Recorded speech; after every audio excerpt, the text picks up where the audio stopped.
Welcome back to an Out of This World Tech Tuesday. Did you know that we manufacture microsatellites right here in Gainesville?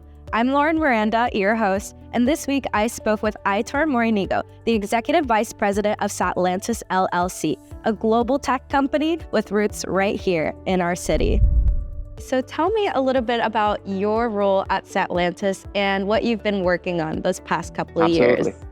So I'm the Executive Vice President of the American subsidiary that we have here in Gainesville, Florida. And my day-to-day is, making sure that we engage with customers here in the US, making a lot of travels and trips to conferences and speaking to customers, and that we run the operations properly here.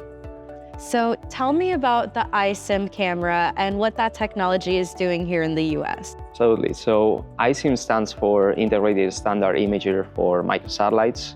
So this is a concept that was developed 10 years ago by our founder, Professor Guzman. He realized that by pointing this camera downwards to Earth instead of this space, you could retrieve very high-resolution imagery. With very high resolution and lightweight design, we are able to, embark this camera on our satellite systems and develop a wide range of applications. What do you see in the future of microsatellite technology?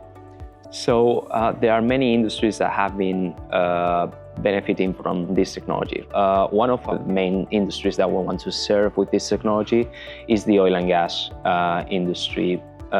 Taking the advantage of our systems of being very accurate and very cost effective, we can effectively sell these services to the oil and gas, which are in need of this new technology and this innovation to become more and more efficient and more clean.